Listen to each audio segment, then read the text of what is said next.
সময় শ্রীধাম বৃন্দাবনে ভগবান শ্রীকৃষ্ণচন্দ্র আজকে নবলক্ষ গাভীগণকে সঙ্গে করে নিয়ে গোষ্ঠ গোচারণে যাবে। আর যেই না ভগবান সকল গাভীগণকে সঙ্গে করে নিয়ে গোষ্ঠ গোচারণে যাবে, এমন সময় কি হয়েছে না, এমন সময় আজকে নবলক্ষ গাভীর মধ্যে একটা গাভী যার নাম হচ্ছে শ্যামলী। শ্যামলীর আজ আবার একটা সদ্যজাত সন্তান হয়েছে যার নাম হচ্ছে মঙ্গলী। এইবার শ্যামলী মনে মনে চিন্তা করছে, প্রত্যেকদিন আমি তো গোবিন্দের সঙ্গে যাই, কিন্তু আজকে গোবিন্দ আমাকে নিয়ে যাক বা না যাক, যদি আমার একমাত্র সন্তান মঙ্গলীকে নিয়ে যায় তাহলে কত ভালো হয়। তাই এমন সময় ভগবান শ্রীকৃষ্ণচন্দ্র যখন সকল সখাগণকে সঙ্গে করে নিয়ে নবলক্ষ গাভীগণকে সঙ্গে করে নিয়ে যাবে, এমন সময় পেছন দিক থেকে শ্যামলী ভগবানের ধুতিটা ধরে টানছে। আর যেই না ধুতিটা ধরে টেনেছে, অমনি ভগবান বলছে, আরে শ্যামলী, তুই আমার কাপড়টা ধরে টানছিস কেন? শ্যামলী কোনো কথা বলতে পারে না, কেন সে তো অবলা জাতি, যাই রাধে, কিন্তু অবলা জাতি হলেও নয়নের জলে বদন ভাষায়। এ জগতে আমরা তাদের কথা বুঝতে পারবো না, কিন্তু গোবিন্দ তাদের মনের কথা বুঝতে পারে। শাস্ত্রে বলছে, পশু ওদের বলো না, পশু আমাদের বলো। কেন জানো? ওরা পশুকুলে জন্ম পেয়েও গোবিন্দ বলে, কৃষ্ণ বলে একবার কাঁদার মতন বদন তারা পেয়েছিল। তারা কাঁদতে পারতো। দিনের শেষে যখন গোবিন্দ গাভীগণকে সঙ্গে করে নিয়ে গোচারণ থেকে ঘরে ফিরত, তখন গোবিন্দের কাছে তারা ওই চরণ দুটো ধরে তারা মুখের নালে আর চোখের জলে তারা গোবিন্দের চরণ ধৌত করত। কিন্তু মায়েরা, সারাদিনে আমরা কবার গোবিন্দের চরণ ধৌত করতে পারছি মা? তাই তো মহাজন বলল, পশু ওদের বলো না, পশু আমাদের বলো। কেন জানো? বলার মতো বদন পেয়েও অবলা হয়ে আছি, কাদার মতো নয়ন পেয়েও না কেঁদে বসে আছি। তাই সেই শ্যামলী গোবিন্দের কাছে এসে গোবিন্দের চরণ তলে বসে নয়ন জলে বদন ভাষায়। আর ভগবান বলছে, কি রে, কি হয়েছে? শ্যামলী বলতে চাইছে, প্রভু, নীতি প্রতিদিন আমাকে তুমি তোমার সঙ্গে গোষ্ঠ গোচারণে নিয়ে যাও, কিন্তু গোবিন্দ আজকে তুমি আমাকে নিয়ে যাও বা না যাও, আমার একমাত্র যে সদ্যজাত সন্তান মঙ্গলী, তাকে তুমি নিয়ে যাও। আর দেখবেন, এ বেলায় যদি বাছুরি হয়, ওই বেলাতেই টই টই করে ঘুরে বেড়ায়, তার তো কোনো ভয় থাকে না, সে তো রাস্তাঘাট চেনে না। তাই সেই মঙ্গলী কি করেছে, গোবিন্দের কাছে আছে। আর গোবিন্দ বলছে, এই মঙ্গলী শোন, এই বৃন্দাবনে সবাই পথ চেনে, সবাই জানে, কিন্তু জানিস না শুধু তুই। তাই তোকে আমি নিয়ে যাব, আর যমুনার তীরে যেখানে কচি কচি ঘাস ফুটে আছে সেখানে তোকে আমি নামিয়ে দেবো। সেখানে বসেই তুই কচি কচি ঘাস সেবা করবি, তবে হ্যাঁ, জঙ্গলের ভেতরে প্রবেশ করবি না। মঙ্গলী মাথা নাড়া দিয়ে বলছে, ঠিক আছে প্রভু, তাই হবে। এইবার ভগবান আমার কি করেছে, সেই মঙ্গলীকে কোলে করে নিয়ে আজকে ঘর থেকে বাহির হয়েছে। আর এমন সময় যেই না ঘর থেকে বাহির হয়েছে, অমনি আজকে কি হলো, মঙ্গলীর কানে কানে বলেছে, শোন, তুই কিন্তু এইখান থেকে ওই বৃন্দাবনে যেখানে যমুনার তীরে কচি কচি ঘাস আছে সেখান থেকে কিন্তু আর এক পা এগোবি না। ভগবান এসে মঙ্গলীকে নামিয়ে দিয়ে হরিবল হরিবল কি করেছে না, একটা গন্ডি কেটে দিয়েছে, শোন, গন্ডির বাইরে বেরোবি না। আর ভগবান বাকি গাভীদেরকে নিয়ে আজকে যমুনার তীরে বসে তাদেরকে ছেড়ে দিয়েছে। তারা মনের আনন্দে ঘাস খাচ্ছে, কেউ যমুনার শীতল জল পান করে, আর ভগবান বসে আছে। এমন সময় মনে মনে চিন্তা করছে, এই সুদাম, সুদাম, এই বসুদাম ভাই রে, অনেক বেলা হয়েছে, একবার মুরলী ধ্বনি করে একবার গাভীদেরকে ডাকি, অনেকক্ষণ দেখিনি ওদের। ভগবান মুরলী ধ্বনি করে ডাকে, শ্যামলী, ধবলী, মঙ্গলী, কোথায় গেলি? ফিরে আয়। যেই না নবলক্ষ গাভীর নাম ধরে ডেকেছে, নবলক্ষ গাভী সবাই এসেছি, কিন্তু আসেনি শুধু একজন। কে গো? সে হচ্ছে মঙ্গলী। মঙ্গলী আসে নাই। আর অন্তর্যামী ভগবান অন্তরে বুঝতে পারে, ওরে মঙ্গলী রে, আসার সময় বারবার বলেছিলাম বনে যাবি চল, কিন্তু কচি কচি ঘাস যেখানে ফুটে আছে সেইখানে থাকবি, গন্ডির বাইরে বেরোবি না। তুই আমার কোনো কথাই শুনলি না। ও মায়েরা, ভগবানও কিন্তু আমাদের সঙ্গে মঙ্গলীর তুলনা করে দিল। 10 মাস 10 দিন মাতৃগর্ভে ছিলাম, এত কৃমিকীটের জ্বালা, এত কৃমিকীটের যন্ত্রণা, তথাপিও গোবিন্দকে বলেছিলাম, গোবিন্দ, এই কৃমিকীটের জ্বালা আর সইতে পারি না প্রভু, একটিবার এই মাতৃগর্ভ হতে তুমি একবার সুখের পৃথিবীর আলো দেখাও। ভগবান বলেছিল, সেদিন তোমরা কি করবে? কেন গোবিন্দ?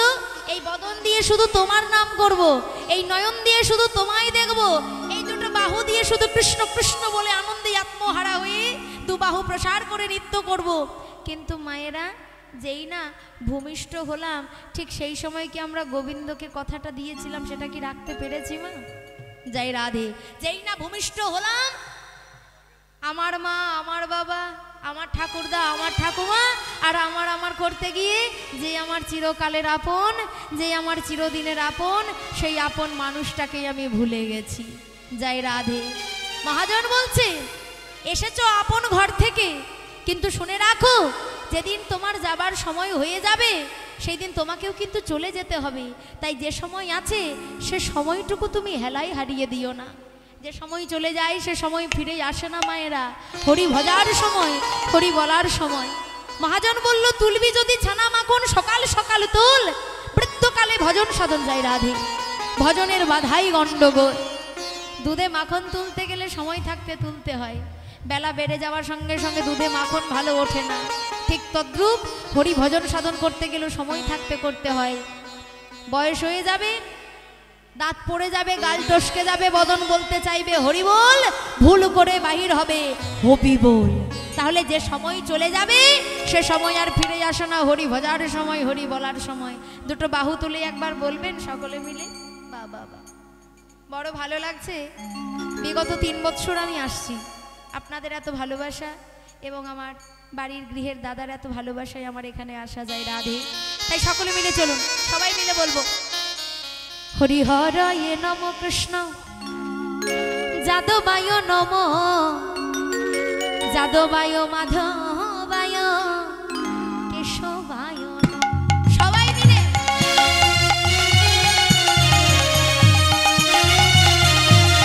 হরিহরায় নম কৃষ্ণ যাদবায় নম যাদবায় মাধবায় কেশবায় নম। হরিহরায় নম কৃষ্ণ যাদবায় নম যাদবায় মাধবায় কেশবায় নম।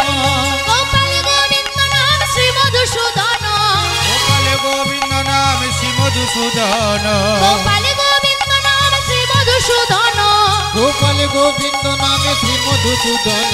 গিরিধারী গোপীনাথ মদন মোহন। হরিহরায় নম কৃষ্ণ যাদবায় নম যাদবায় মাধবায় কেশবায় নম। এই হাতগুলো নেমে গেল কেন? আমি তো হাত নামাতে বলিনি। সবাই মিলে হাত তুলুন। হ্যাঁ, সকলে মিলে বলবো হরে কৃষ্ণ কৃষ্ণ কৃষ্ণ হরে হরে। বাবা হরে কৃষ্ণ কৃষ্ণ বলে হরে।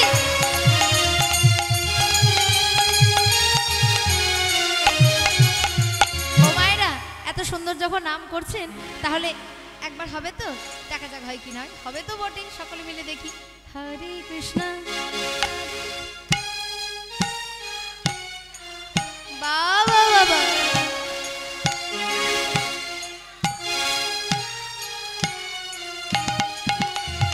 হরে কৃষ্ণ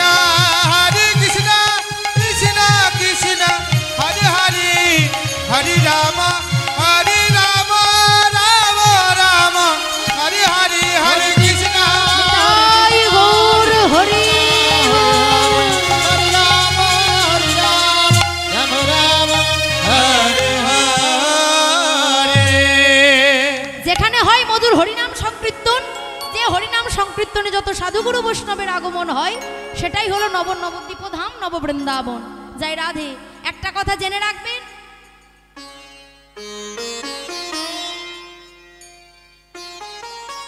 হরি বল। দেখবেন আস্তে আস্তে আস্তে হরি বল। হরে কৃষ্ণ। জয় রাধেশ্যাম। জানি তাই সময় থাকতে হরি ভজন সাধন করা দরকার মায়েরা। সময় চলে গেলে আর কিন্তু হবে না। ওষুধের কারখানায় যখন ওষুধ তৈরি হয়, ওষুধের ওই প্যাকেটের পেছনে দেখবেন লেখা থাকে এক্সপায়ার ডেট, মানে ডেটটা যদি এক্সপায়ার হয়ে যায় ওষুধটার কিন্তু কোনো কাজে লাগবে না। ভগবানের কারখানাতেও আমরা তৈরি হয়েছি, আমাদের ওপরও কিন্তু স্ট্যাম্প দিয়েছে বাবা আমাদের কখন এক্সপায়ার আছে, কিন্তু আমরা জানি না আমরা কবে এক্সপায়ার হয়ে যাব।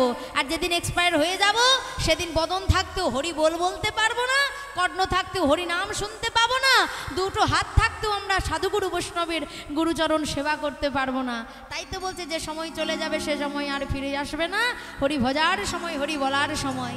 সেই দিন আমাকে চার কাহারে লয়ে যাবে, সকলে মিলে বলবে বলো হরি বলো হরি বলো হরি। আরে তোমরা তো বলো, কিন্তু মায়েরা কই বলছে জয় রাধে। সেদিন সবাই নিয়ে যাবে, সবাই বলবে বলো হরি হরি বল। আর এই বাঁশের খাঁচায় যখন আমি যাব সেদিন আমার কি হবে জানো? আমার হরি বলা নিতাই গৌর হরি বল আমার হবে না গো।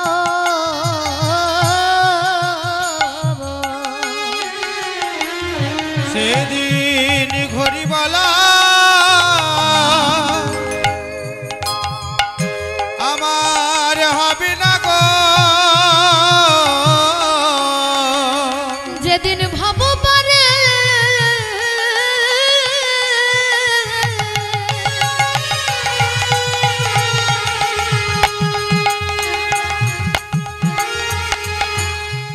আমাদের যেতে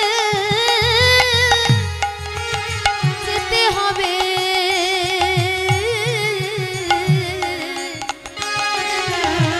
সেদিন হরি বলা আমাদের হবে না গো। যেদিন ভব পারে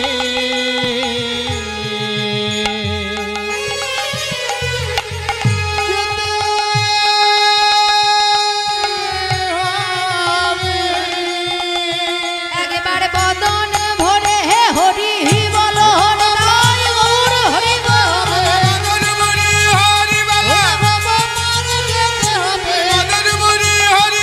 যেদিন হরি বলা হবে না গো। তাই ভগবান এইবার মঙ্গলীকে খুঁজছে কিরে। আর এমন সময় যেই না ভগবান ডেকেছে, ও মায়েরা আপনাদের বসার ক্ষমতা আছে এখানে? আমাদের কারোর এখানে বসার ক্ষমতা নেই, আমার কীর্তন করারও ক্ষমতা নেই মায়েরা। ভগবান যদি আমাদের স্মরণ না করে তাহলে কি করে আমরা তারে স্মরণ করব বলো? আজ তিনি স্মরণ করেছে, তিনি কৃপা করেছে বলে ভক্তের আসনে বসেই আপনারা কীর্তন আস্বাদন করছে।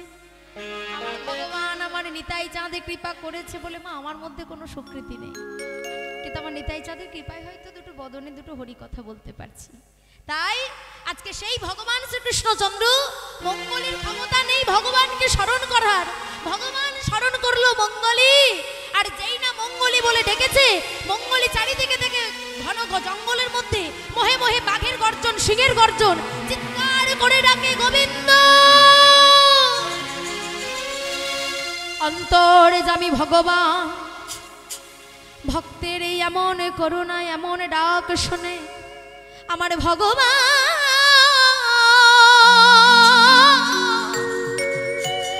ভগবান আর কি থাকিতে পারে, ছুটে যায় ভক্তের কাছে। আর ভক্তের কাছে এসে বলে কি রে কি হয়েছে? বারবার বারণ করেছিলাম আসবি না, তবু আমার কথা শুনলি না। ও প্রভু আমি ভুল করেছি, আমি অন্যায় করেছি, একবার তুমি তোমার চরণের দাস করো। তাই না? যেদিন আমরাও আমাদের ভুল বুঝতে পারবো মায়েরা, যেদিন আমরাও সংসারের মধ্যে আমাদের ভুলটুকু বুঝতে পারবো, সেদিন আমরাও বলবো হে দয়াময় সংসারে থেকে আমি অনেক অন্যায় অনেক ভুল করেছি, একটিবার আমার ভুল আমার অন্যায়গুলো ক্ষমা করে তুমি একটিবার তোমার কাছে তোমার চরণের দাস করে আমায় নিয়ে চলো। জয় রাধে। তাই ভগবান কৃষ্ণচন্দ্র মঙ্গলীকে কোলে করে নিয়ে বনমাঝে এসেছে খেলা খেলবে। আর এমন সময় বলছে এই শ্রীরাম এই সুবল শোন ভাই, ঘরে যেতে এখনো অনেক সময়, তার চাইতে বরং আমরা একটা খেলা খেলবো। সুবল বলছে কানাই কি খেলা খেলবি ভাই? ভগবান বলছে নীতি প্রতিদিন যে খেলা খেলি সে খেলা আজকে খেলবো না। ও বাবা তাহলে তুই আবার কি খেলা খেলবি?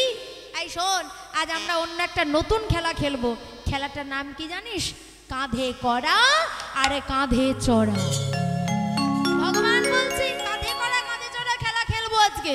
সুবল বলছে ও কানাই, আজকে কে কার কাঁধে চড়বে ভাই? ভগবান বলছে তার ব্যবস্থা আমি করেছি। গাছ থেকে পাতা পেড়ে নিয়ে এবার কি করেছি, 24 জন সখা আর বলরাম দাদার ভগবান শ্রীকৃষ্ণচন্দ্র, মানে 26টা পাতা যাই রাধে। তাই এবার 26টা পাতা পেরে নিয়ে এসেছে। আর ভগবান কৃষ্ণচন্দ্র বলল শোন ভাই, এই 26টা পাতার মধ্যে একটা পাতা ছিঁড়ে দেব, ছেঁড়া পাতাটা যার হাতে পড়বে সে হবে আজকে চোর।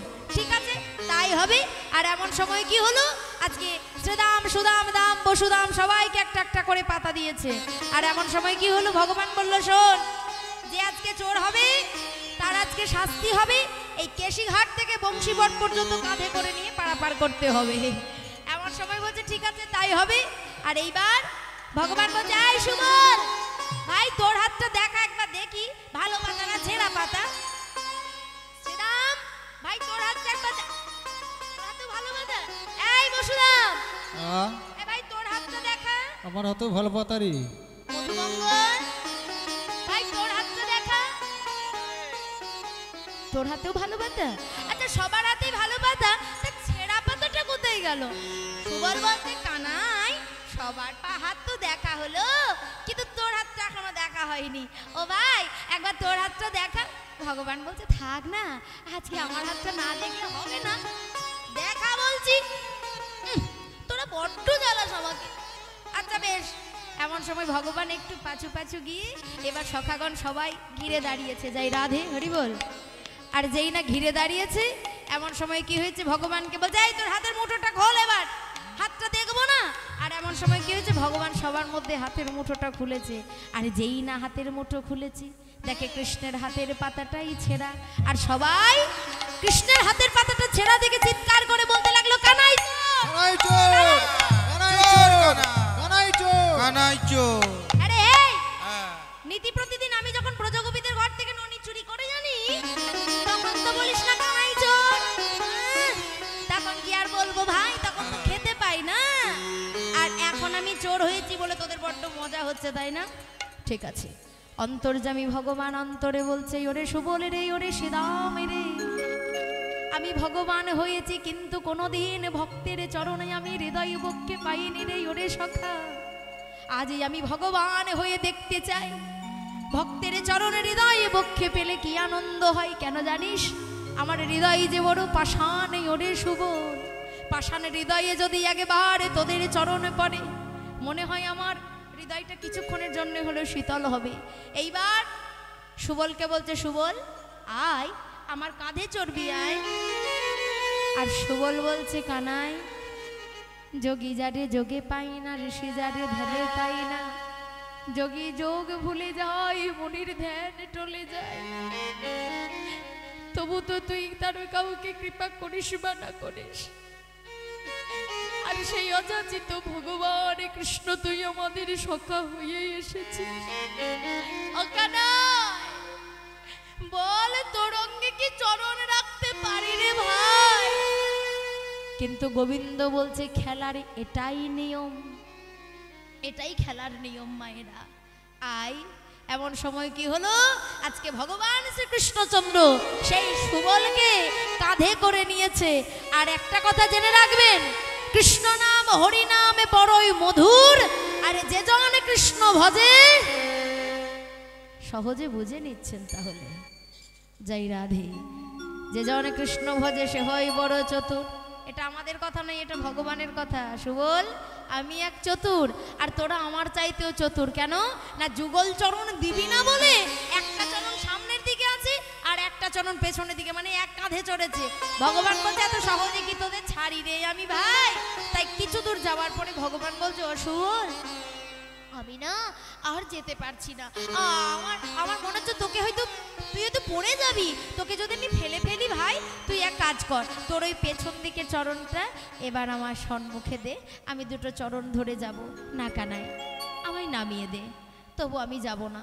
ভগবান বলছে অমন কথা বলিস না ভাই, পেছন দিক থেকে চরণটা এইভাবে টেনে নিয়ে এমন সময় কি হলো না, এইভাবে বক্ষ মাঝে ধরে এইবার ভগবান আমার ছুটতে ছুটতে ছুটতে ছুটতে চলে যায়। আর হঠাৎ সুবল আকাশের পানে তাকায়, আরে আকাশে তো মেঘ নেই, তাহলে বৃষ্টি কোথা থেকে এলো, আমার চরণে জল কি করে পড়লো। বদনে নামাইয়ে দেখে ভগবানের নয়নে বাড়ি ভরিস, নামিয়ে দে আমাকে, নামিয়ে দে। তুই তুই কেন বলছিস না যে তোর কষ্ট হচ্ছে, তুই আমাকে কাঁধে করে নিয়ে যাচ্ছিস। ভগবান বলছে ও শুভ, ওরে ভাই, এই আমার দুঃখের নয়নের বাড়ি নয়নে সখা, আমি ভক্ত চরণ আজকে বক্ষ মাঝে ধরেছি, আমার আনন্দের অশ্রু কানায়। এত ভালোবাসিস, তোর মনের মধ্যে এত সূক্ষ্ম প্রীতি, এত সূক্ষ্ম প্রেম, এত সূক্ষ্ম ভাব রে ভাই। এইবার ভগবান সকল সখাগণকে নিয়ে খেলা খেলছে। আর এমন সময় ভগবানের খেলা দেখে এক মুসলমান ভক্ত, যিনি আমার আপনার মতো সনাতন হিন্দু ধর্মের মানুষ নন, মুসলমানের ঘরে জন্মেছে, যার নাম হলো নাসির মামুদ। সেই নাসির মামুদ ভগবানের খেলা দেখে একটা সুন্দর পদ রচনা করলো, প্রভু ইহ জগতের জীব যখন খেলে তখন সেটা হলো খেলা, আর তুমি যখন খেলো তখন সেটা হলো লীলা। পুতুল খেলেছেন মায়েরা, মাটির পুতুল দেখবেন, মাটির পুতুল খেলে খেলা শেষ হলে আবার ভেঙে জলে ভাসিয়ে দিয়েছি। ভগবানও খেলে, তবে মাটির পুতুল নয়, আমাদের মতো রক্ত মাংসে গড়া মানুষকে নিয়ে ভগবান খেলছে। দেখবেন পুতুল নাচ যখন হয় তখন একজন সূত্রকার সুতো ধরে থাকে, যেমন ভাবে নাচায় পুতুলগুলো তেমন ভাবে নাচে। আমাদেরকেও কিন্তু একজন নাচাচ্ছে এই পৃথিবীর রঙ্গমঞ্চে, সংসার নাট্যশালায়। কেউ বাবা, কেউ মা, কেউ স্বামী, কেউ স্ত্রী, কেউ ছেলে, নানা চরিত্রে আমরা অভিনয় করছি। এ জগতে সবাই যদি আমার হতো, আমি যদি সবার আপন হতাম, তাহলে আমায় তো একা যেতে হতো না মা, আমার সঙ্গে তো সবাই যেত। কিন্তু এ জগতে কেউ কারোর নয়, এসেছো একা, যেতে হবে একা, সঙ্গের সাথী কেউ তোমার হবে না। তাই আজকে সেই নাসির মামুদ ভগবানের খেলা দেখে বলছে, কত সুন্দর পদ রচনা করছে দেখুন। আজ খেলাটা খেলাতো নন্দ কিশোর, আজি খেলাতো খেলাতো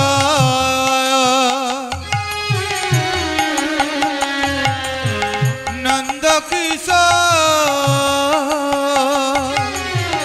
খেলাটা খেলাতো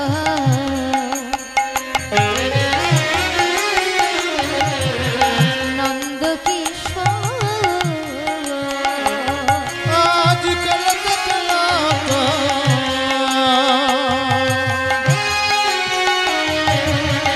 নন্দ কিশোর, খেলাতরা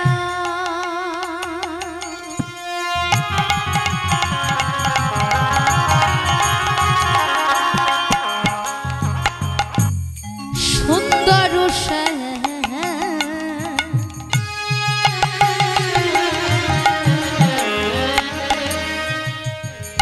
মহানমূরতি মধুর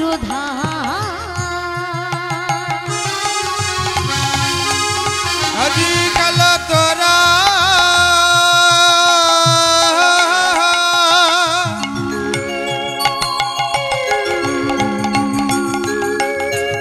সুন্দর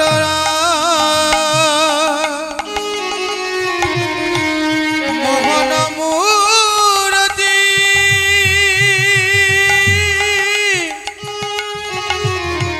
মধুর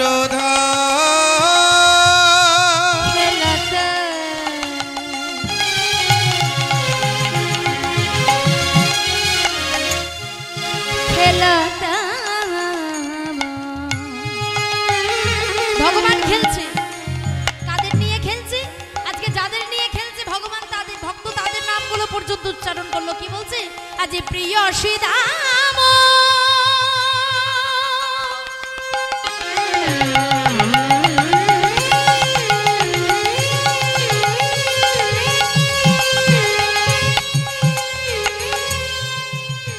সুদামা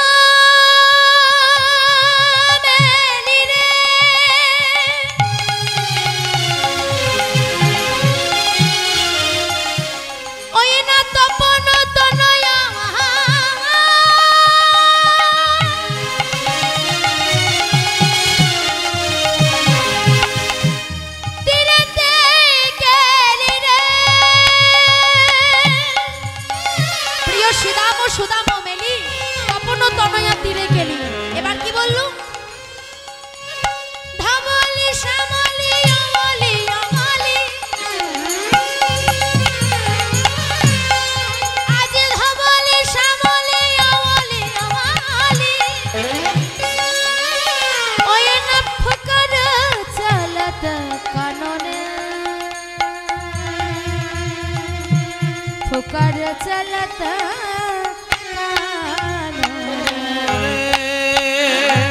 প্রিয় শ্রীদাম ও সুদাম মেলি তপন তনয়া তীরে গেলি। মায়েরা তপন মানে কি গো?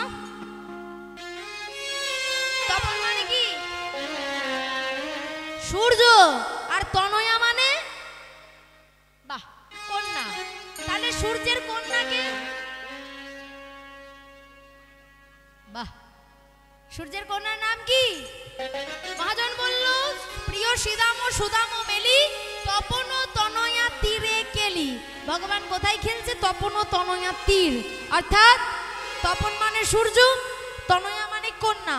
সূর্যের কন্যাকে যমুনা, যমুনার তীরে ভগবান খেলছে। এবার কি হয়েছে না লীলা যিনি প্রকাশ করলেন, এত সুন্দর পদ যিনি রচনা করলেন, তিনি এইবার ভগবানের রূপ দর্শন করে, ভগবানের খেলা দর্শন করে তিনি শেষে বলছে, প্রভু তোমার এমন নিত্য খেলা, এমন নিত্য লীলা আর জানি না কখনো আমার দেখা হবে কি না হবে। তাই সেই নাসির মাহমুদ বলছে, প্রভু শোনো শোনো, আজ এই আগমনী গম বেদশা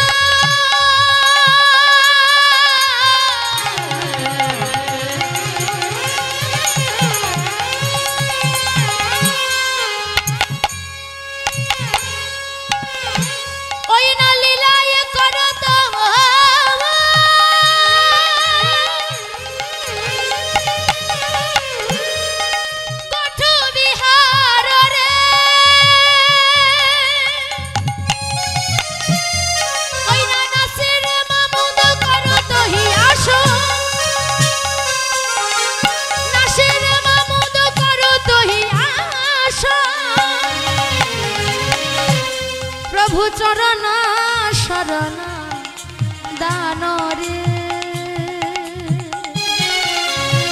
চরণ শরণ দান রে। বলল আগম ও নিগম ও বেদসার।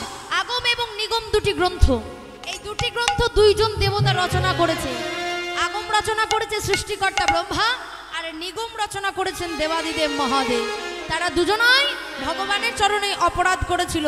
ব্রহ্মার অপরাধ হয়তো আপনারা জেনে থাকবেন। যেদিন ভগবান শ্রীকৃষ্ণচন্দ্র খেলা খেলে সেই দিন ভগবানকে পরীক্ষা করার জন্য সেই দিন সৃষ্টিকর্তা ব্রহ্মা নবলক্ষ গাভী 24 জন সখাকে অপহরণ করেছিল। অপরাধ নিজের পিতাকে চিনতে ভুল করেছিল। তাই সেই দিন ভগবান অভিশাপ দিয়েছিল যে নিজের পিতাকে চিনতে তুমি ভুল করলে, যে নিজ কাজ তুমি করলে, তোমায় অভিশাপ দিলাম নিজ কুলে জন্ম হবে। সেই ব্রহ্মা এই কলিতে জন্মগ্রহণ করেছিল। যাই রাধে বাংলাদেশের খুলনা জেলায় 1352 শকাব্দ 857 সাল সেই দিন জন্মগ্রহণ করেছিল হবিউল্লাহ এবং শাকিলা বিবির গর্ভে, যার নাম হচ্ছে হারেশ। পরবর্তীকালে যিনি এলেন এখানে নবদ্বীপে, যার নাম হলো ব্রহ্ম হরিদাস। সেই হরিদাস ঠাকুর তিনি রচনা করেছিলেন, যিনি ছিলেন সত্যযুগে সৃষ্টিকর্তা ব্রহ্মা, যার রচনা ছিল কি ওই আগম গ্রন্থ, অর্থাৎ ভগবানের লীলা তিনি প্রকাশ করেছিলেন।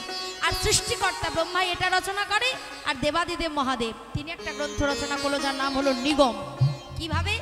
যেদিন ভগবান রাসলীলা করে সেই দিন ভোলানাথ একটা ব্রজগোপীর বেশ ধারণ করে রাসমঞ্চে প্রবেশ করে। আর সেই দিন ভগবানের কাছে ধরা পড়ে গেল, বলল তুমি এমন নিজ কাজ করেছো, তাই তোমাকে অভিশাপ দিলাম, তোমাকে নরকুলে গিয়ে তোমাকে জন্মগ্রহণ করতে হবে। সেই ভোলানাথ এই নবদ্বীপে নরকুলে জন্ম পেল, যার নাম হলো অদ্বৈত আচার্য প্রভু।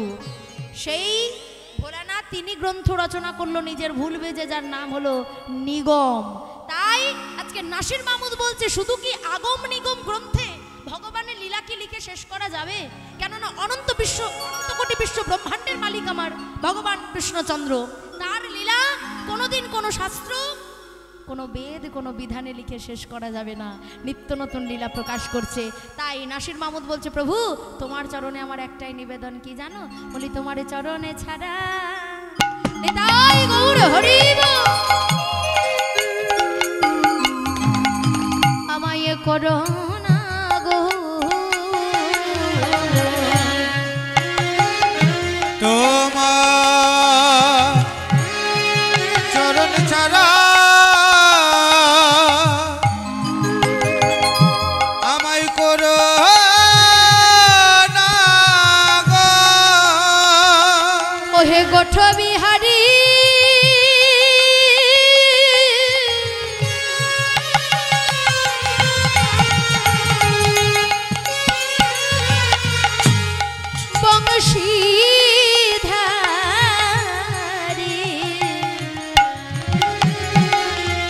তোমার চরণ ছাড়া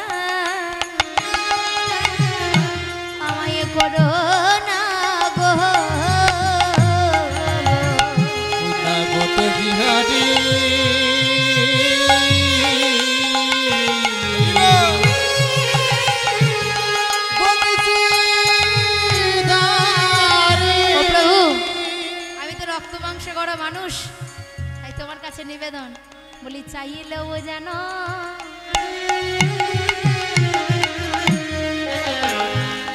কিছু দিও না গো।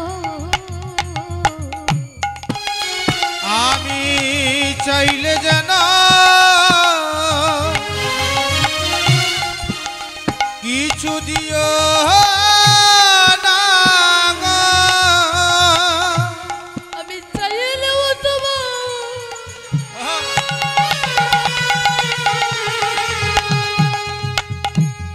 তোমায় কিছু চাইতে পারি,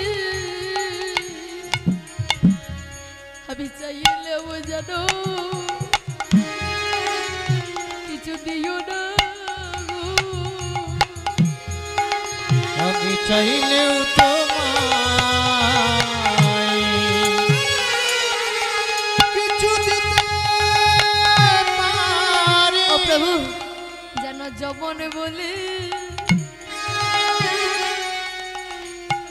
আমি তো মুসলমানের ছেলে, আমার নাম নাসির বাবু, যেন দিও না ফেলে। যেন জবান বলি, যেন দিও না পেলে। ওই গোঠ বিহারী আহা,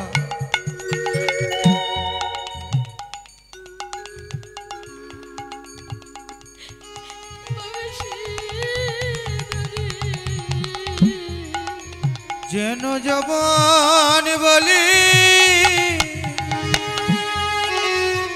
দিও না পেলে। ওই গোঠ বিহারী বংশীধারী, তোমার ওই চরণে আশাধারী আমার ওই জরুরি আশাধারী, আমার ওই জরুরি আশাধারী, জীবন বলে দিও না পেলে। ভক্তের এটাই বাসনা, আমি যদি তোমার কাছে কোনোদিন কিছু চাই প্রভু, ভুলবশত আমি চাইতেও পারি, কিন্তু তুমি যেন আমায় দিও না। কেন জানো? যাই রাধে, একটা সংসারে 4টে প্রদীপ জ্বলে মা, একটা শান্তির, একটা সুখের, একটা ভালোবাসার, আর একটা দুঃখের। প্রথমেই সংসার থেকে চলে যাবে শান্তি, শান্তি যখন চলে যাবে তখন সুখও বলবে আমার থেকে কি লাভ, আমি আবার যাই। সুখ যখন চলে যাবে তখন কেউ কারোর প্রতি আর ভালোবাসা থাকবে না, সবাই চলে যাবে কিন্তু একজনে যাবে না। দুঃখ তো তোমায় ছেড়ে কোনোদিন যাবে না গো। হরি বল, হরি বল। এ সংসারে যদি কারোর মধ্যে দুঃখ থাকে, এ সংসারে যদি কারোর মধ্যে কষ্ট থাকে, জেনে রাখবেন ভগবত প্রাপ্তি আপনার হচ্ছে। ভগবানের কৃপা যদি না থাকে দুঃখ কষ্ট পাবেন না। আর আমার ভগবান যাকে তাকে দুঃখ দেয় না, যে দুঃখ নিতে পারবে ভগবান আমার তাকে দেয়। ওরে দেখি তুই কত দূর যেতে পারিস। কাঠ পোড়ালে কয়লা হয়, কয়লা পোড়ালে ছাই হয়, কিন্তু ছাইকে পুড়িয়ে দিলে কখনো সেখান থেকে আর আগুন ধরবে না মায়েরা। একেবারে যদি দুঃখের এই আগুনে পুড়তে পারো, একেবারে যদি দুঃখের এই অনলে যদি জ্বলতে পারো দাও দাও করে, তোমার হৃদয়ে যত কামনায় আছে, যত বাসনায় আছে, যত লোভে আছে, যত অহংকার আছে, খাদ মুক্ত হয়ে যাবে। হৃদয় তোমার পবিত্র সোনায় পরিণত হবে। তাই তো সংসারের মধ্যে 3টে প্রদীপ নিভে যায় আগে। দেখবেন না, সবাই তো সংসারী মানুষ। সংসার যখন একদম ভরা সংসার হয়ে গেল, শান্তিটাই আগে চলে যাবে। তারপর শান্তি চলে গেল মানে সুখ চলে যাবে, আর সুখ চলে যাওয়া মানে আর মানুষের মধ্যে, নিজের মানুষের মধ্যে আর ভালোবাসাও থাকবে না, শুধু পড়ে থাকবে একজন দুঃখ। তাই ভগবানও ঠিক তদ্রূপ। এ জগতে পিতা মাতা স্বামী আত্মীয় স্বজন বন্ধু বান্ধব যাকে আশ্রয় করে তুমি বেঁচে আছো, যাকে আশ্রয় করে তুমি সারাটা জীবন পার করে দিলে, সেও তোমার সঙ্গ ছেড়ে দেবে। কেন জানো? যতদিন তুমি কাউকে দিতে পারবে ততদিন তোমাকে সে ভালোবাসবে, আর যতদিন তুমি কাউকে আর যেদিন দিতে পারবে না, সেদিন তোমার যত আপন হোক না কেন সে তোমায় আর ভালোবাসবে না। এই সংসার, এই মানুষ, এই বিষয়, এই আশয় শুধু আমার কাছে নিতে শিখেছে, আমাকে কিছু দিতে পারেনি। কিন্তু যখন তুমি দুঃখকে আশ্রয় করবে, শত আঘাত, শত লাঞ্ছনা, শত অপমান তোমায় আর ঠেলতে পারবে না। কেন? তুমি না দুঃখের আসনেই বসে আছো না। আর দুঃখ যখন তোমার হয়ে যাবে পরিপূর্ণ, আমার ভগবান তোমায় কৃপা করবে। নিতাই গৌর হরি। তাই নাসির মাহমুদ বলল, প্রভু আমি মুসলমানের ছেলে, কিন্তু তবু তোমার চরণে আমার নিবেদন, শেষের দিনেও যেন তুমি আমার চরণ ছাড়া করো না। তাই ভগবান শ্রীকৃষ্ণচন্দ্র সকল সখাকে নিয়ে খেলা খেলছে। আর খেলতে খেলতে এমন সময় সবার পেছনে একটা সখা ছিল, যার পাশে নয়ন গেল। তিনি হলেন সুদামা। সুদামাকে বলছে, এই সখা এদিকে আয় ভাই, কাঁধে চড়বি। সুদামা বলছে, কানাই কেউ জানুক বা না জানুক, তুই জানিস তুই কে, আর আমি জানি আমি কে। মনে পড়ে? ভুলে গেলে, তুই ভুলে গেলেও ভুলে যেতে পারিস, আমি ভুলতে পারবো না। কেন ভাই? ত্রেতা যুগের কথা মনে পড়ে ভাই? তুই ছিলিস আমার বড় ভাই, বড় দাদা, তোর নাম ছিল রামচন্দ্র, আর আমি তোর ছোট ভাই ভরত। রাজা দশরথ মনে মনে চিন্তা করছি, আমার এত বড় সাম্রাজ্য, এত প্রাচুর্য, আমার বয়স হয়েছে, তাই আমি আমার একমাত্র উত্তরাধিকার অর্থাৎ আমার 4 ছেলে, কিন্তু তার মধ্যে জ্যেষ্ঠ পুত্র রাম, তাকে সবাই অযোধ্যায় খুব ভালোবাসে, তাই রামকে আমি অযোধ্যার রাজা করব।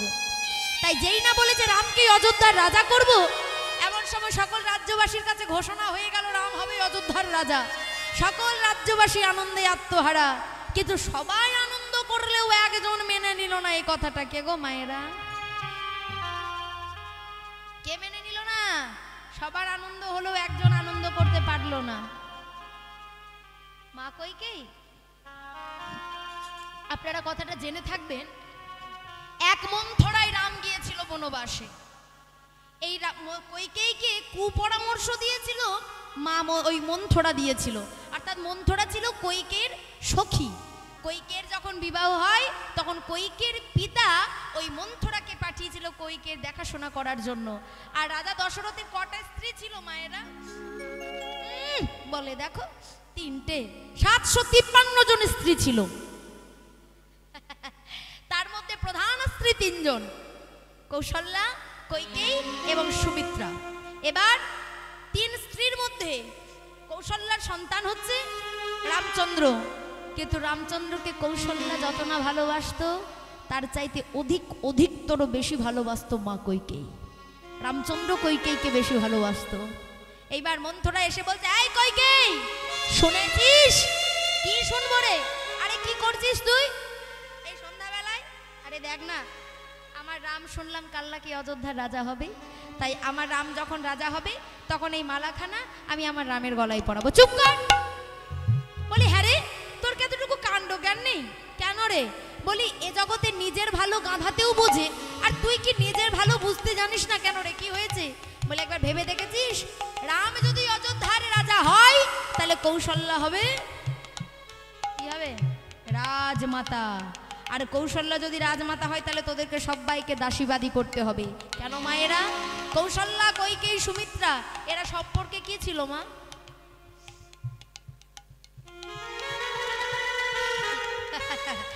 সতীন ছিল বাবা, সতীনের ঘর করে গো জয় রাধে। তা কইকেই মনে মনে চিন্তা করছে রামকে ভালোবাসলে কি হবে, আমি তো কৌশল্যার কাছে আমি তো আমার নিজের মাথা নামাতে পারবো না, আমি তো ওর দাসীবাদী হতে পারবো না। তাড়াতাড়ি বলছে বল মন্থরা কি করতে হবে বল। শোন, তোর বিবাহ হয়েছে, রাজা দশরথ তোকে বারবার বলে তুমি তো কোনোদিন আমার কাছে কিছু চাও না, তা কি চাও তুমি বলো। আজকে তুই দুটো বস্তু চেয়ে নিবি। মন্থরা সব শিখিয়ে পড়িয়ে দিল। এইবার প্রত্যেক দিন রাজা দশরথ প্রত্যেকটা সহধর্মিনীর ঘরে একবার করে যেত তাদের খবরাখবর নেওয়ার জন্য। মধ্যরাত্রিবেলায় মা কৈকের ঘরে আসছে, ঘরের আলো বন্ধ, মা কৈকেয়ী সমগ্র সোনার গহনাগুলো খুলে দিয়ে মাটির মধ্যে শুয়ে আছে, ধুলাই গড়াগড়ি দিচ্ছে। আর যেই না ঘরের আলোটা জ্বেলেছে অমনি দেখে মা কৈকেয়ী ধুলাই পড়ে। আরে কৈকেয়ী, কি হয়েছে তোমার? তুমি এমন ভাবে মাটির মধ্যে শুয়ে আছো, এই অবস্থা তোমার কে করেছে? স্বামী, আমার এই অবস্থার জন্য আপনি দায়ী। আমি দায়ী? আমি তোমায় কি করলাম? স্বামী, কোনোদিন আপনার কাছে কিছু চাইনি, আজ আপনার কাছে দুটো জিনিস চাইবো, আপনি আমায় দেবেন? বলো কৈকেয়ী, তুমি কি চাও? ধুলো থেকে উঠছে এবার মা কৈকেয়ী। বলো তুমি কি চাও? আগে কথা দিন, আমি যা চাইবো আপনাকে তাই দিতে হবে। তোমাকে স্পর্শ করে কথা দিলাম, তুমি যা চাইবে আমি তোমায় দেব দেব দেব। ত্রিসত্য প্রতিজ্ঞাবদ্ধ হলো। এইবার বলছে স্বামী তাহলে বলি।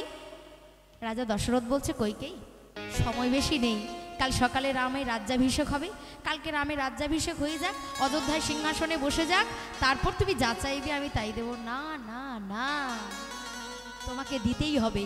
বলো কি চাও তাহলে? বেশ ঠিক আছে বলো। স্বামী, আমার প্রথম কথা, কালকে অযোধ্যার রাজা যদি কেউ হয় তবে সেটা রাম নয়, হবে ভরত। যেই না কথা বলেছে অমনি রাজা দশরথ চমকে উঠেছে। কৈকেয়ী, এ তুমি কি বলছো? এ তুমি কি কথা বললে? হ্যাঁ গো কৈকেয়ী, তুমি আমার রামের এত বড় সর্বনাশ করতে পারো কৈকেয়ী?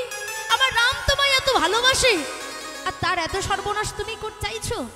এমন সময় মা কৈকেয়ী বলছে স্বামী আমার এখনো শেষ হয়ে যায়নি কথা। 2 নম্বর কথাটা শুনুন। বলো। আজ আপনাকে কথা দিতেই হবে, আপনি তো কথা দিয়েই দিয়েছেন, আর আমার কথা আজ আপনাকে রাখতেই হবে। শুনুন স্বামী, কালকে যেই মুহূর্তে ভরত রাজ সিংহাসনে বসবে সেই মুহূর্তে রাম যাবে 14 বছরের জন্য বনবাসে। না বলো না, বলো না কৈকেয়ী, অমন করে বলো না। ওগো, ভরত রাজা হোক তো তুমি আমার রামকে বনবাসী করো না। না না, আপনি আমায় কথা দিয়েছেন। প্রভু রামচন্দ্র দরজার বাইরে থেকে সব শুনে এসে ঘরের মধ্যে প্রবেশ করলো। পিতা, এ জগতে প্রত্যেকটা সন্তানের কর্তব্য মাতৃ আদেশ পিতৃ আজ্ঞা পালন করা। আপনি আমাকে আশীর্বাদ করুন পিতা, আমি যেন আপনার কথা আপনার সম্মান যেন রাখতে পারি। পরদিন সকালবেলায় প্রভু রামচন্দ্র ভাই লক্ষ্মণ আর মা সীতাকে নিয়ে এবার চলে যাবে অযোধ্যার চিত্রকূট পর্বতে। এমন সময় কোথা থেকে মা কৌশল্যায় এক বাটি দুধ নিয়ে ছুটতে ছুটতে আসছে। রাম, ওরে বাবা, 14 বছর বনবাসী হবি, বনে বাদারে ঘুরে বেড়াবি, জানি না কি খাবি, মায়ের হাতে এই দুধটুকু খেয়ে যা। আর যেই না দুধের বাটি আমার প্রভু রামচন্দ্রের বদনের কাছে তুলে ধরেছে অমনি কোথা হতে মা কৈকেয়ী এসে এমন সময় রামের মুখ থেকে দুধের বাটি কেড়ে নিয়েছে। আর যেই না কেড়ে নিল অমনি প্রভু রামচন্দ্র মনে মনে প্রতিজ্ঞাবদ্ধ হলো, মা গো, আজকে তুমি আমার বদন থেকে মুখ থেকে দুধের বাটি কেড়ে নিলে মা, তাই কথা দিলাম আগত দাপর যুগে তুমি হবে আমার নিজের গর্ভধারণী মা, তোমার নাম হবে দেবকী। কিন্তু মায়ের মা শুনে রাখো, তোমার গর্ভে জন্মগ্রহণ করলেও তোমার স্তনদুগ্ধ পান করব না। আর সেই দিন জানবে কোনো সন্তান যদি কোনো মায়ের স্তনদুগ্ধ পান না করে মায়ের কত যন্ত্রণা। তাই এমন সময় সেই প্রভু রামচন্দ্র চলে এলো কোথায়? অযোধ্যার চিত্রকূট পর্বতে। ভরত মামার বাড়ি থেকে এসেছে। জ্যেষ্ঠ জ্যেষ্ঠ জ্যেষ্ঠ তুমি কোথায়? দাদা তুমি কোথায়? কোথাও দেখে না রামচন্দ্রকে। এমন সময় মন্থরা বলছে, ভরত, তোমার দাদা বনবাসী হয়েছে। কে করেছে আমার দাদাকে বনবাসী? কার এত বড় স্পর্ধা? কোনো কথা না বলে ছুটতে ছুটতে আসে অযোধ্যার জঙ্গলে। দাদা, মাতৃ আদেশ পিতৃ আজ্ঞা পালন করতে যে ছেলে বনবাসী হয় সামান্য ভাইয়ের কথা শুনে কি সে রাজ্যে ফিরে যাবে দাদা? তাই তোমাকে রাজ্যে ফিরিয়ে নিয়ে যেতে আমি আসিনি দাদা, তোমাকে একটা সামান্য কথা আমি বলতে এসেছি। বল ভরত, এই 14 বছর আমি তোমার হয়ে তোমার রাজ্যের কাজ আমি পালন করব, কিন্তু সেটা সিংহাসনে বসে নয়, সিংহাসনের নিচে। দাদা তুমি তোমার খড়ম জোড়া আমায় দেবে দাদা, ওই খড়ম জোড়া নিয়ে গিয়ে আমি সিংহাসনের ওপরে রেখে আমি খড়ম যুগল সেবা করব 14 বছর ধরে। প্রভু রামচন্দ্র বলল, ওরে ভাই ভরতে রে, এই 14 বছরে আমার এই খড়মে জোড়া সেবা করবি, আর এই 14 বছর তুই আমাকে তোর কাছে ঋণী করে দিবি। তাই শুনে রাখ ওরে ভাই ভরত, এ জন্মে আমি তোর বড় দাদা হয়ে আমি তোর ঋণ পরিশোধ করতে পারিব না।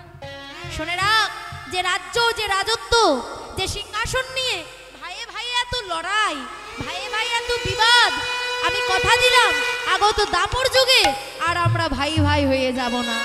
সেই দিন তুই বড় নোস, আমি ছোট নই, আমি বড় নই, তুই ছোট নোস, সেদিন আমরা বন্ধু বন্ধু হয়ে যাব। আর সেই দিন তোর নাম হবে সুদামা, আর সেদিন আমি তোর যুগল চরণ সেবা করে এই 14 বছর ঋণ হতে মুক্তি হব। নিতাই গৌর হরি বল। তাই এমন সময় সুদামা বলছে, কানাই মনে পড়েছে ভাই, আমি তো তোর কাঁধে চড়তে পারবো না। তাই সুদামা ঘরে গেছে, এদিকে ভগবান শ্রীকৃষ্ণচন্দ্র ঘরে ফিরেছে। বেশ কিছুদিনের মধ্যে সুদামা খবর পেল কানাই নাকি গুরু গৃহে পড়াশুনো করতে গেছে, গুরু আশ্রমে। কোথায়? শান্তিপন মুনির আশ্রমে। আর শান্তিপন মুনির আশ্রমে গৃহে, শান্তিপন মুনির গৃহে আজকে কৃষ্ণ আর বলরাম দুইজনে পড়াশুনো করতে গেছে। আর সুদামা খবর পেয়েছে কৃষ্ণ গেছে পড়াশুনো করতে, আমিও যাব। তাই মা রচনা দেবীকে বলছে, মা গো তুমি আমায় বিদায় দাও মা, আমিও গুরুগৃহে গিয়ে পড়াশুনো করব। এমন সময় মা রচনা দেবী বলল, বাবা আমার তো শরীরটা ভালো নেই, সুদামা রে যদি কোনোদিন আমার কিছু হয় একটিবার শেষের বারের মতো যেন আমায় দেখতে আসিস। এমন সময় আজকে মায়ের চরণে প্রণাম করে আজকে চলে যাচ্ছে কোথায়? বৃন্দাবন থেকে মথুরায়। আর বদনে গুরুদেবের নাম গাইতে গাইতে যাচ্ছে। যাবেন তো? যাই রাধে, সবাই যাব। বদনে গুরুদেবের নাম গাইতে গাইতে যাচ্ছে কেমন ভাবে? জয় গুরু শ্রী গুরু, জয় গুরুদেব, তুমি গুরু মাতা পিতা, তুমি সর্বেশ্বর। উলুধ্বনি হরি হরি বল, হরি বল। জয় গুরু শ্রী গুরু, জয় গুরুদেব,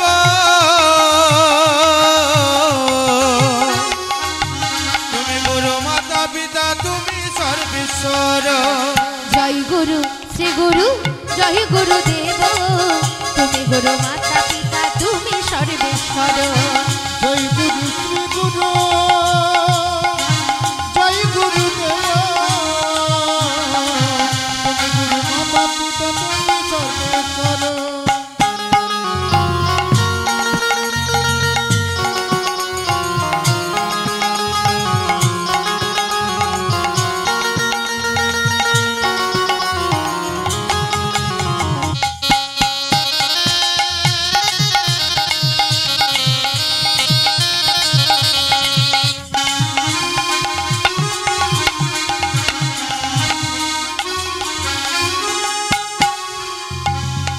জগত পালনকারী,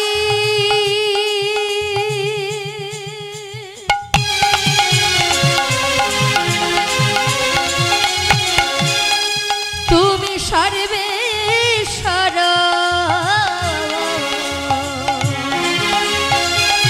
জগত পালন করি,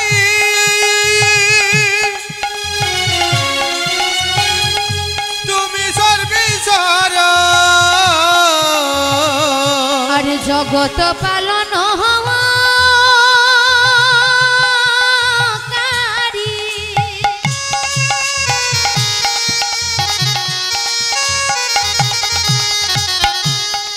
তুমি সর্বেশ্বর। জগত পালনকারী,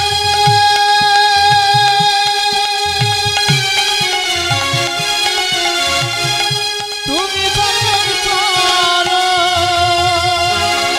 তুমি গুরু মাতা পিতা, তুমি সর্বেশ্বর। তুমি গুরু মাতা পিতা, তুমি সর্বেশ্বর। মাতা পিতা তুমি সর্বেশ্বর। মাতা পিতা তুমি সর্বেশ্বর। জয় গুরু শ্রী গুরু, জয় গুরু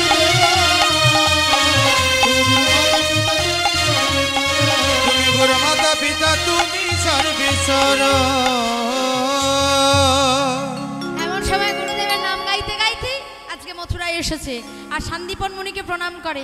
গুরুদেব, আপনি আমার প্রণাম গ্রহণ করুন। কে বাবা তুমি? কোথা থেকে আসছো? আমি বৃন্দাবন থেকে আসছি। যেই না বলেছে বৃন্দাবন থেকে আসছি, অমনি এমন সময় কি হলো না, শান্তিপন মুনি বলছে দাঁড়াও দাঁড়াও, বৃন্দাবন থেকে তুমি আসছো? তাড়াতাড়ি ডাকছে কৃষ্ণ, ও কৃষ্ণ। যেই না কৃষ্ণ বলে ডেকেছে, গুরুদেব আপনি আমায় ডাকছেন? বাবা তুই এই ছেলেটাকে চিনিস? হ্যাঁ গুরুদেব, ও আমার বন্ধু সুদামা, ওকে আমি খুব ভালো করে চিনি। শোনো সুদামা, আজকে কৃষ্ণের কথায় তোমাকে গুরু আশ্রমে আমি থাকতে দিলাম, কিন্তু যদি কোনোদিন কোনো ভুল করো, যদি কোনোদিন কোনো অন্যায় করো, সেদিন আমি তোমাকে গুরু আশ্রম থেকে বের করে দেব। ঠিক আছে গুরুদেব, তাই হবে। আর এদিকে কি হলো না, ওই শান্তিপন মুনির স্ত্রী মহামায়া দেবী, আজ থেকে 6 বছর আগে তার একটা সন্তান ছিল যার নাম হচ্ছে মধুমঙ্গল। ওই মধুমঙ্গল জলে ডুবে মারা গেছে। আর সুদামা ছিল ঠিক মধুমঙ্গলের মতো দেখতে। মায়েরা, এ জগতে যদি কোনো মায়ের সন্তান মারা যায় আর অন্যের সন্তানকে যদি নিজের সন্তানের মতো দেখতে হয়, মা নিজের মাতৃত্ব কি আর ধরে রাখতে পারবে গো? পারবে? নিজের মাতৃত্ব মাতৃস্নেহ আর ধরে রাখতে পারবে না। ছুটে গিয়ে সুদামাকে বক্ষে জড়িয়ে ধরেছে, সুদামা রে তুই ঠিক আমার মধুমঙ্গলের মতো দেখতে, কিন্তু বাবা আমার মধুমঙ্গল তো আমায় ছেড়ে চলে গেছে। গরুমা তুই আমায় একটিবার মা বলে ডাক। যেই না মা বলে ডেকেছে মহামায়া দেবী, সুদামার সেই মাতৃত্ব স্নেহে আজকে সুদামাকে বেঁধেছে। আর সুদামাকে এত ভালোবাসে যে কৃষ্ণ বলরামের কথা ভুলে গেছে। আর এমন সময় কি হলো না, ভগবান শ্রীকৃষ্ণচন্দ্র বলছে, মা গো এ জগতে যদি কেউ কৃষ্ণকে ভুলে যায় তার কি দুরাবস্থা হয় তা আমি তোমায় দেখাবো মা। এমন সময় কি হয়েছে না, এমন সময় দেখতে দেখতে বেশ কিছুদিন পরে আজকে মহামায়া দেবী কৃষ্ণকে ডাকছে, কৃষ্ণ, এই কৃষ্ণ। গুরুমা আমায় ডাকছিলে?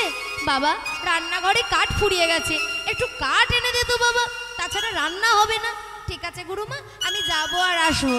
যেই নিয়ে কথা বলেছে অমনি আজকে সুদামা শুনতে পেয়েছে কৃষ্ণ যাবে বনে কাঠ কুড়োতে, তাই বলছে, ও গুরুমা কৃষ্ণকে তুমি যেতে অনুমতি দিচ্ছ, আমায় অনুমতি দেবে না?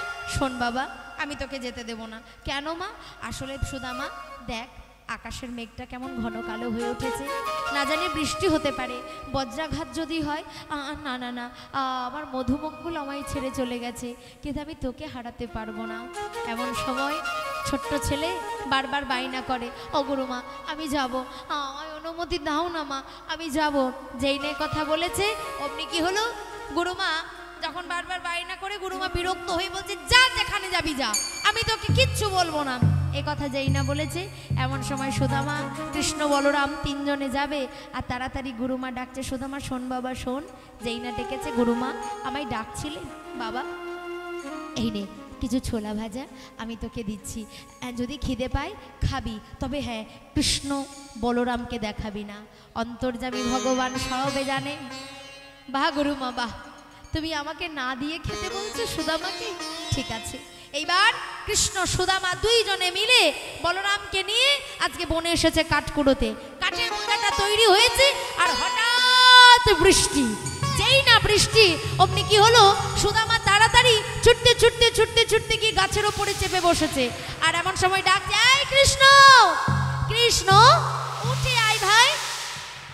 গোবিন্দ বলছে, বিশ্বাস কর আমি গাছে চড়তে জানি না, তুই বরং ওপরে থাক, আমি নিচে রইলাম। আর এমন সময় কি হয়েছে, ভগবান নিচে বসে আছে। আর সুদামা মনে মনে চিন্তা করছে, কৃষ্ণ তো নিচে আছে, দেখতে পাবে না, আমি এই সময় ছোলা ভাজাগুলো খাই। একটা একটা করে ছোলা নিচ্ছে আর একটা একটা করে খাচ্ছে। আর কিছু ছোলা খাই, কিছু ছোলা মাটিতে পড়ে যায়। এমন সময় কি হলো, যে ছোলাগুলো মাটিতে পড়ে যাচ্ছে, ভগবান আমার সেই এঁটো ছোলাগুলো তুলে নিয়ে বলে, বা সুদামা বাহ, গুরুমা আমায় না দিয়ে খেতে বলেছিল বলে তুই আমাকে না দিয়ে খাচ্ছিস ভাই। ওরে সখা, আমাকে না দিয়ে খেলে তাকে তো চুরি করে খাওয়া বলে, আর চুরি করে খাবার যে কি সাজা তা তোকে আমি দেখাবো। এমন সময় কি হয়েছে, এমন সময় বৃষ্টি থেমে গেছে আর সুদামা নেমেছে গাছ থেকে। আর যেই না গাছে থেকে নেমেছে অমনি গোবিন্দ বলছে, সুদামা রে তোকে একটা কথা বলবো। বল কানাই। না আমার না বড্ড খিদে পেয়েছে, আসবার সময় কিছু ছোলা ভাজা দিয়েছিল গুরুমা, আমায় একটু দিবি ভাই, খাবো। যেই নে কথা বলেছে সুদামা জিভ কাটছে, কানাই ছোলা ভাজাগুলো কোথায় পড়ে গেছে না ভাই, আমি তো বুঝতেই পারিনি। বাহ বাহ বাহ সুদামা বাহ, সামান্য কোটা ছোলা ভাজার জন্য তুই আমাকে মিথ্যে কথা বলছিস? ওরে মিথ্যে কথা বলার যে কি সাজা রে, তা আমি তোরে দেখাবো, তুই ঘরে ফিরে চল। এইবার কাঠের বোঝা নিয়ে সুদামা আর কৃষ্ণ দুইজনে মিলে ঘরে ফিরছে। আর এমন সময় কি হয়েছে না, এমন সময় আজকে গুরুমায়ের কাছে আছে সুদামা আর কৃষ্ণ আছে অন্য ঘরে। আর ভগবান কৃষ্ণচন্দ্র মনে মনে চিন্তা করছে সকালটা হোক, তারপর তোর মজা দেখাচ্ছি। সকাল হয়েছে, রান্নাঘরের বাইরে এইবার গোবিন্দ আমার অপেক্ষা করছে কখন সুদামাকে একবার দেখতে পায়। আর যেই না সকালবেলা হয়েছে অমনি গোবিন্দ দাঁড়িয়ে আছে রান্নাঘরের বাইরে, আর এদিকে সুদামা আছে গুরুমায়ের কাছে। হঠাৎ গোবিন্দ চিৎকার করে ডাকছে, সুদামা, এই সুদামা, সুদামা কোথায় গেলি, এদিকে আয়। যেই না ডেকেছে সুদামা বলছে, কি হলো সকালবেলায় ডাকছিস কেন? ও সুদামা, দেখছি গুরুমা না কিছু নাড়ু তৈরি করে রেখেছে, আমায় একটু নাড়ু এনে দিবি ভাই। নাড়ু কি করে আনবো? কেন চুরি করে আনবি? চুরি চুরি আমার দ্বারাই হবে না ভাই, আমি চুরি টুরি করতে জানি না। আমি যখন প্রজাকবিদের ঘর থেকে ননি চুরি করতাম তখন তো বলতিস না চুরি করা ননি খাবো না, আর এখন বলছিস চুরি হবে না। এই তুই আমায় ভালোবাসিস, যা আজ থেকে তোর সঙ্গে কথাই বলবো না। যেই নে কথা বলেছে সুদামা একটু ভয় পেয়ে গেছে।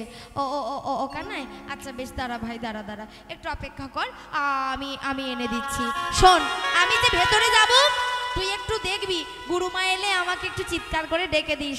আর ভগবান বলছে একবার ঢোক রান্নাঘরে, তারপর তোর দেখাচ্ছি মজা। এইবার সুদামায় এক পা দুপা করে রান্নাঘরের ভেতরে প্রবেশ করেছে। গোবিন্দ বলছে, কিরে নাড়ু পেয়েছিস? পেয়েছি পেয়েছি। যেই না বলেছে পেয়েছি, অমনি রান্নাঘরের বাইরে থেকে আবার গোবিন্দ ডাকছে, গুরুমা, গুরুমা, গুরুমা। প্রত্যেকদিন মানে আমি চোর, আমি চুরি করে খাই, কিন্তু আজকে দেখুন কে চোর, কে চুরি করে খাচ্ছে, কে আজকে নাড়ু চুরি করছে। আর যেই না গোবিন্দের ডাক শুনেছে অমনি মহামায়া দেবী হাতে একটা লাঠি নিয়ে ছুটতে ছুটতে ছুটতে ছুটতে আসে। আর এসে রান্নাঘরের মধ্যে প্রবেশ করে দেখে সুদামার হাতে দুটো নাড়ু।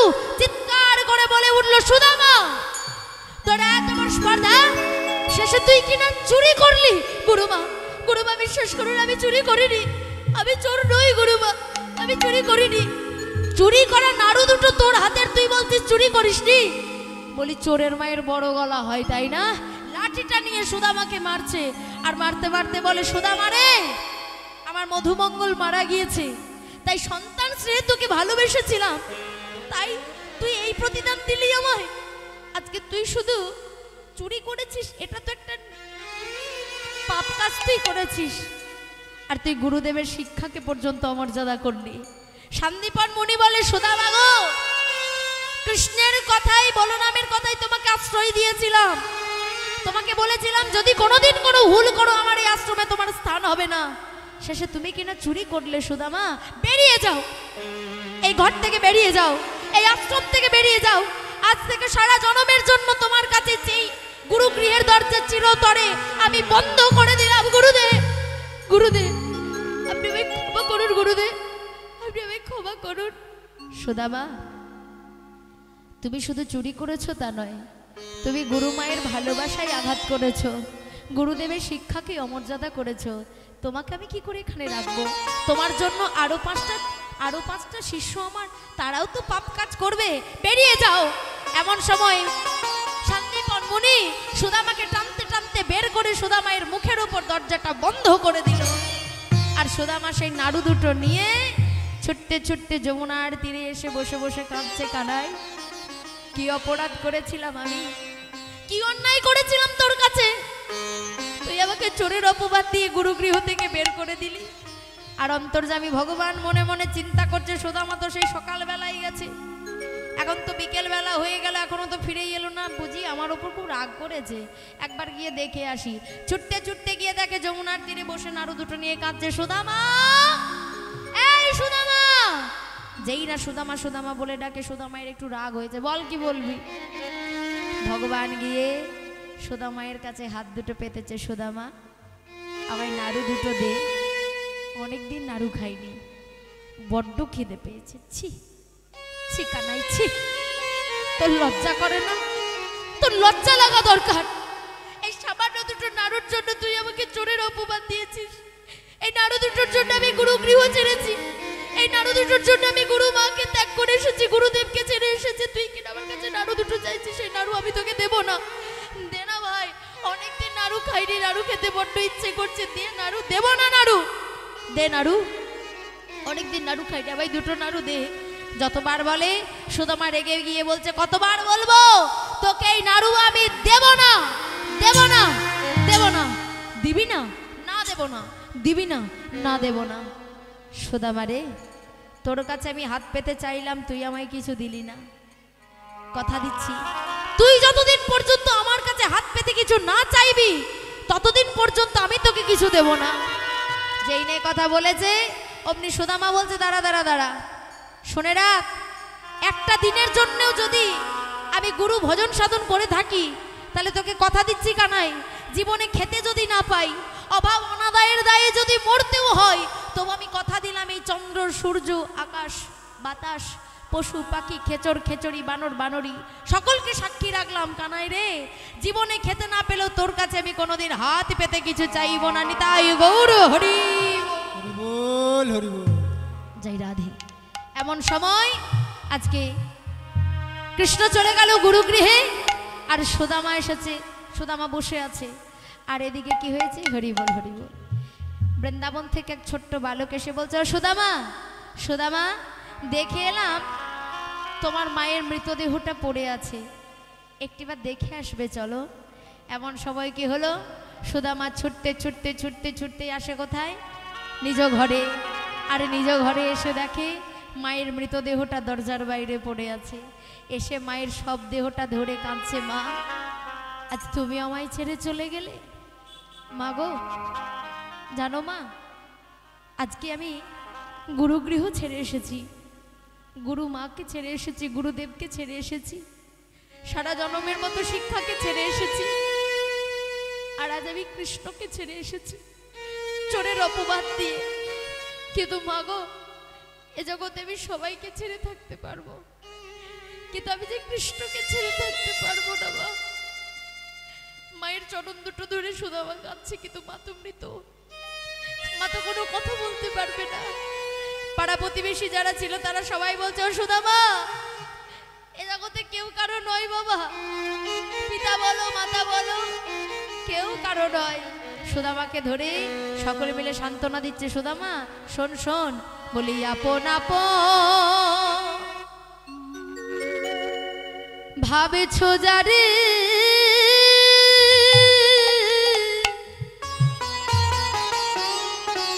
ওরে সে তো আপন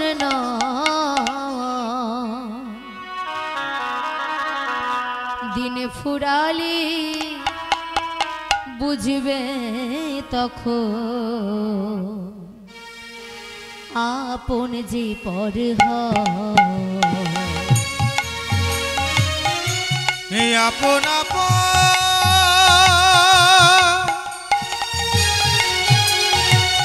ভাবিছু যারি, সে তো আপন দিন পুরালি বুঝবে তখন আপন যে পরে আপন আপন ভাবেছ যারে,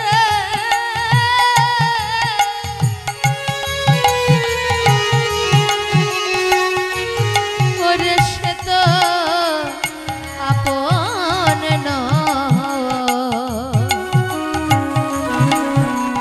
দিন ফুরালি বুঝবে তখন আপন যে পর আপন আপন ভাবিছু যারি, সে তো আপন দিন পুরালি বুঝবে তখন আপন যে পর। সুদামা শোনো বলি ভাই বলো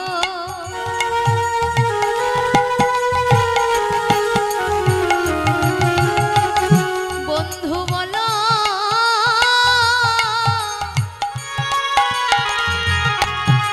ওরে কেউ তো কারোর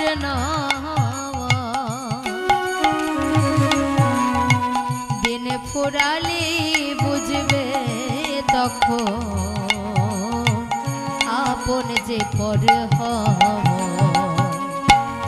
আপন আপন ভাবিছু জারি সে তো আপন দিন পুরালে বুঝবে তখন আপন যে পর সুদামা এ জগতে কেউ কারো নয় বাবা। দেখতে দেখতে সুদামা বড় হলো, শিখেছিল বেদ শিক্ষা, রাজ্য কি করে চালাতে হয়, রাজ্য ভার কি করে পালন করতে হয় সুদামা জানতো না।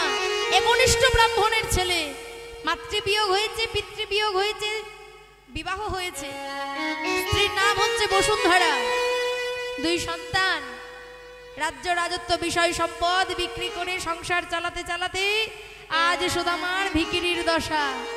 একবেলা খেতে পাই, একবেলা খেতে পাই না, তবু কৃষ্ণের নাম ছাড়ে না। এত অভাব মায়েরা।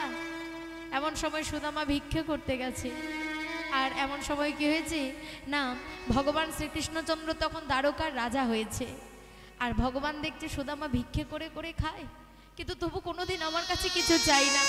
হ্যাঁ গো মায়েরা, এ জগতে ভগবান যাকে ভালোবাসে বা ভগবানকে যে ভালোবাসে তাকে কি এত দুঃখ, এত কষ্ট, এত যন্ত্রণা পেতে হয়?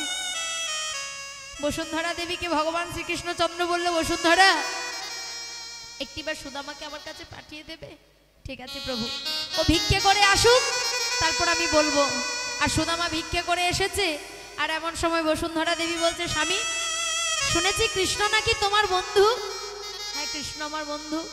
হ্যাঁ গো স্বামী, এ জগতে কৃষ্ণ যদি কারোর বন্ধু হয় তার কি এত দুঃখ, এত কষ্ট, এত যন্ত্রণা থাকে?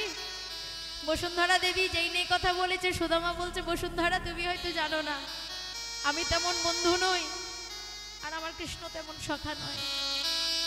আমি গুরুগৃহে প্রতিজ্ঞাবদ্ধ, জীবনে খেতে না পেলেও আমি আমার কৃষ্ণের কাছে কোনোদিন কিছু চাইব না। অভাব অনাদায়ের দায়ে যদি আমায় মরতেও হয়তো আমি আমার কৃষ্ণের কাছে কোনোদিন কিছু চাইব না। বসুন্ধরা দেবী বলল, স্বামী তোমায় চাইতে হবে না, তুমি তো একটিবার যেতেও পারো, গেলেও তো তার কৃপা হবে। বসুন্ধরা কথাটা না ভাবা নয়, ভেবেছি অনেকবার, কিন্তু শুনেছি কৃষ্ণ নাকি এখন দ্বারকার রাজা হয়েছে, আর যদি দেখি আমি তার ভিখিরি বন্ধু, সে কি আমায় মেনে নেবে? সে তো রাজা, সে তো দ্বারকার রাজা এখন। এমন সময় বসুন্ধরা দেবী বলছে, স্বামী তুমি একবার যাও না। কিন্তু আমি যে যাব, আমি কি নিয়ে যাব? আমার কাছে তো কিছুই নেই, আমি ভিক্ষে করে খাই। ও স্বামী তুমি ভিক্ষে করে নিয়ে এসো। তাই এমন সময় বলছে, না বসুন্ধরা আমি যেতে পারবো না। বসুন্ধরা দেবী তাড়াতাড়ি সামনের পাড়া থেকে ভিক্ষে করলো, ভিক্ষে করে এক মুষ্ট চিড়ে জোগাড় করতে পেরেছে মায়েরা, কিন্তু গুড় জোগাড় করতে পারে নাই যে ভগবানের জন্য নাড়ু তৈরি করে দেবে। এমন সময় যে কাপড়টা পরেছিল মা বসুন্ধরা 100 জায়গা ছেঁড়া, আর 100 জায়গা ছেঁড়া কাপড়ের মধ্যে এক টুকরো কাপড় কেটে দিয়ে সেই চিড়ে কটা বেঁধে দিয়ে সুদামাকে দিয়ে বলছে, স্বামী এই চিড়ে কটা তুমি তোমার বন্ধুর জন্য নিয়ে যাও।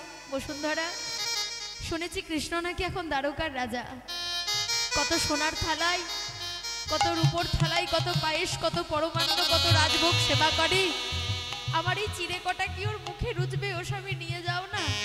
এমন সময় সেই বসুন্ধরা দেবী চিড়ে কটা দিয়েছে, বলছে শোনো এই বগল দাওয়া করে নিয়ে যাব, যদি প্রয়োজন হয় তবে দেবো, তাছাড়া ফিরিয়ে নিয়ে আসবো। বেশ স্বামী তাই হবে। তাই এমন সময় সুদামা বৃন্দাবন থেকে দ্বারকার পথে চলে যাচ্ছে, আর বদনে কৃষ্ণ নাম গাইতে গাইতে যাচ্ছে। কেমন ভাবি, আজ কৃষ্ণ কৃষ্ণ কৃষ্ণ বলে সুদামা চলিল, ধ্বনি হরি হরি বলে সুদামা চলিল, কৃষ্ণ কৃষ্ণ বলে সুদামা চলিল, দ্বারকার রাজপথে আসিয়া দাঁড়ালো, দ্বারকার রাজপতি আসিয়া দাঁড়ালো, দ্বারকার রাজপথে আসিয়া দাঁড়ালো, দ্বারকার রাজপথে আসিয়া দাঁড়ালো,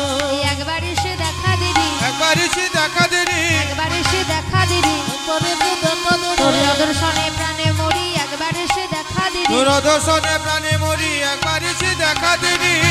যেই না বলছে যে কানাই কানাই কানাই বলে চিৎকার করতে করতে চলে যাচ্ছে, আর এমন সময় ভগবান সুদামাকে পরীক্ষা করিবে বলে সেই বিষাক্ত কাটা পথের মধ্যে ফেলে দিয়েছে। চিৎকার করে কৃষ্ণ কৃষ্ণ কৃষ্ণ বলতে বলতে চলে যায়, আর বিষাক্ত কাটাই পা পড়ে সুদামার চিৎকার করে বলে কানা। আর কত দূর ভাই, আমি যে আর সইতে পারছি না, আমি যে আর যেতে পারছি না, সকে একটিবার কৃপা কর আমায়।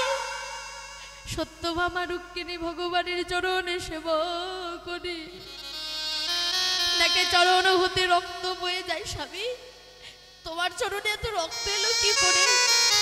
ও সত্যভামা, ও রুক্মিণী, সুদামার চরণে কাটা ফুটেছে, তাই তো আমার এত ব্যথা স্বামী। আর এমন সময় সুদামা কি হলো, খোঁড়াতে খোঁড়াতে খোঁড়াতে খোঁড়াতে এসে দাঁড়িয়েছে দ্বারকার রাজসভার সেই দরজার বাইরে। আর দরজার বাইরে দাঁড়িয়ে চিৎকার করে বলে কানা, একটিবার দেখা দে ভাই। যেই না কানাই নাম শুনেছে, অমনি দরজার দাঁড়িরা ছুটতে ছুটতে এসে বলে, এই ভিখিরি, তোরা এত বড় স্পর্ধা, তুই আমাদের রাজার নাম ধরে ডাকিস? কি বললে? ভিখিরি? ঠিকই বলেছ, আমি ভিখিরি। এই দাঁড়ি, যে তোদের রাজা না, সে আমার ছোটবেলার সখা, একটিবার ডেকে দিবি? আমি কথা দিচ্ছি, আমি এখান থেকে দেখি আমি চলে যাবো আমার কানাইকে, আর আমি যাবো না রে। না না না, হবে না, আমাদের রাজামশাই এখন সেবা করে বিশ্রাম করছে, তাকে ডেকে দেওয়া যাবে না। দাঁড়ি, তোর চরণে ধরে আমি একটিবার নিবেদন করছি, তুই একটিবার একবার ডেকে দিবি আমার সখাকে। যতবার বলে ততবার বলে হবে না। এমন সময় সুদামা যেই না দাড়ির চরণ দুটো ধরে কাঁদে, অমনি সেই দাড়ি বলে, কে আছিস? একটা লাঠি নিয়ে আইতো। আর লাঠি নিয়ে সুদামাকে প্রহার করে, আর যতবার প্রহার করে ততবার সুদামা কানাই কানাই কানাই বলে ডাকে। অবশেষে যেই না কানাই কানাই বলে ডাকছে, সত্যভামা রুক্মিণী চিৎকার শুনে বলে, স্বামী, আপনার অঙ্গে এমন ভাবে লাঠির আঘাত কে করছে? সত্যভামা, রুক্মিণী গো, আমার রাজ্যের দাঁড়িরা আমার সুদামাকে প্রহার করছে, তাই তো আমার অঙ্গে ব্যথা। বাহ, এই আপনি ভগবান, এই ভগবানের নমুনা। যে ভগবান হয় তার কি এই নমুনা হয়? স্বামী, ভক্ত এসে কাঁদছে, আর আপনি এখানে সিংহাসনে বসে আছেন। যা সত্য বাবা, রুক্মিণী আপনি যান। এমন সময় ভগবানের রাজ সিংহাসন থেকে এইবার নেমে ছুটতে ছুটতে এসে দরজার বাইরে চিৎকার করে ডাকে, সুদামা।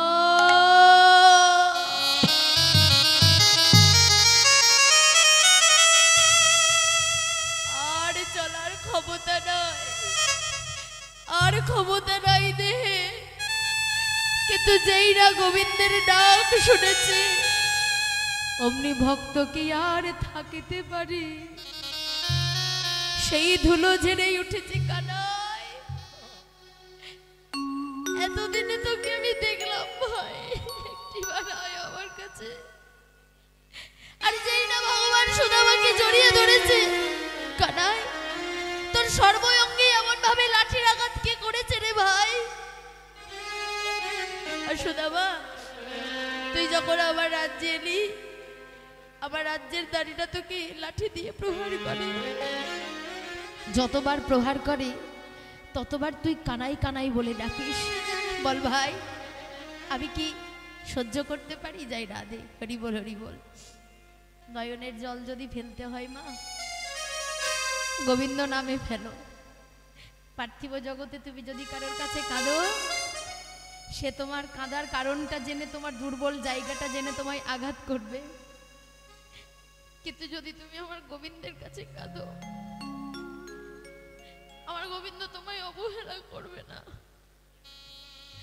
জন্ম জন্মান্তরের জন্য তোমাকে চরণের দাস করে রাখবে।